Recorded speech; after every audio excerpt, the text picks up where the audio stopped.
But what about some of the telepathic communication Dr. Hurtak was talking about? What evidence have you seen of that? We've had, we've had people who used the Neurophone for a long time. Report. This is all anecdotal. Yeah, of course. But if enough people give you the same anecdotal data, something's happening.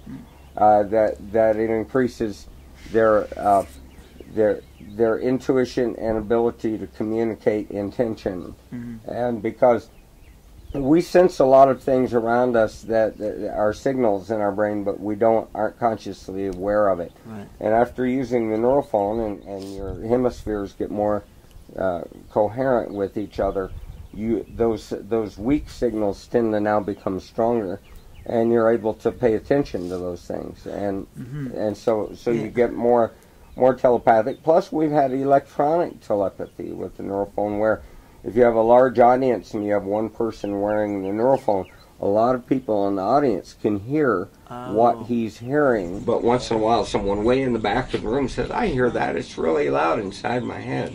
I wanted to ask Pat what he felt about interspecies communication at this point. This has been a topic that's been discussed for many decades, but you have come the closest. Well, I have, because I worked for Naval Ordnance Test Ground under contract during the Vietnam War in Dolphin Communications. Our company was out of Boston, and we was in Hawaii, and we trained them. And I took the Neurophone, my crude Neurophone back then, out to Hawaii, and we'd have the dolphins come up on the dock. They trained them to do that. And while they were getting their vitamins and things, I'd put the Neurophone on them. On the dolphins? Yeah, and they absolutely loved it.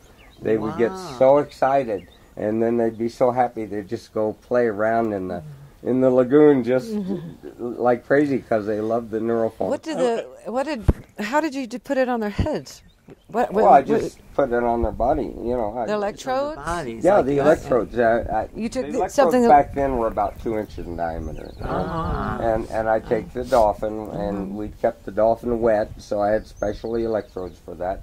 And we put the electrodes on the dolphin and play music, and they just would go crazy. They loved it. Wow. And, as a matter of fact, work that colleagues of mine were connected with John Lilly. I knew John Lilly. Showed that the dolphin brain was very much like the quote-unquote the equivalent of the human brain in the oceans, perhaps even better. Yeah, more developed. Covering such a wide spectrum of sounds and languages. So dolphins were like the policemen of the oceans. They could help certain divers identify shark possibilities and really defend people along the beach from shark attacks. Well, dolphins understand sound better because they emit more than one. We emit one sound after another, but they do 4 sounds through their blowhole, their nasal passage. So dolphins can see better with sound than we can with our eyes. Their sound vision, blindfolded, their sound vision is sharper than ours. So the interspecies communication, how were you able to communicate? He can talk to me still. In dolphin language. Yeah.